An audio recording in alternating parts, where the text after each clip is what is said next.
Cúpula da Organização de Cooperação de Xangai. Aconteceu lá na China e nós precisamos falar algumas questões do que nós vimos e do que nós deixamos de ver.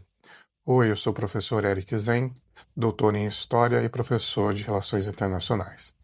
Bom, aconteceu lá na China esse encontro de países nessa cúpula e precisamos comentar aqui algumas questões importantes. A primeira delas é como Putin se tornou uma figura central nessa cúpula.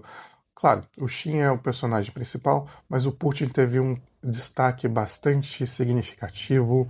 A proximidade entre China e Rússia ficou bem explícita em todos os gestos, em todos os momentos em que o Xi e o Putin estiveram juntos, inclusive com troca de afagos e piadinhas e tudo isso que mostra que a cooperação Rússia e China andam muito bem. Anda tão bem que assinaram um acordo para a venda de petróleo e gás pela, pela Sibéria, né? E aumentando assim a integração entre os países.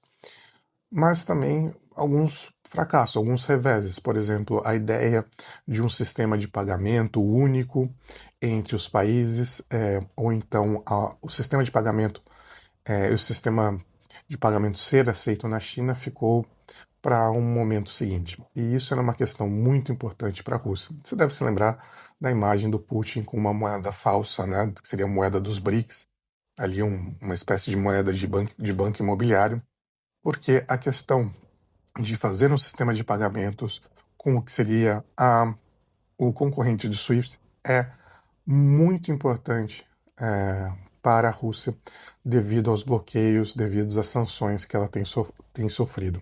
E isso o Putin ainda não conseguiu. Outra relação muito importante é a relação Índia e China. Países que têm questões sérias na fronteira e mesmo de disputa geopolítica, como o conflito com o Paquistão entre Índia e China demonstrou.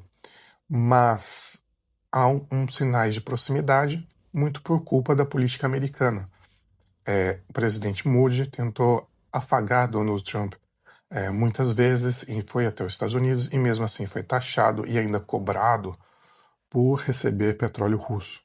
Com isso, parece que a Índia, que era a principal aliada americana e também um dos países que se opôs à moeda dos BRICS ou a um sistema de pagamento dos BRICS, foi direto pedir ajuda para a China para resolver aí as suas questões, ou pelo menos mitigar as suas questões econômicas e comerciais.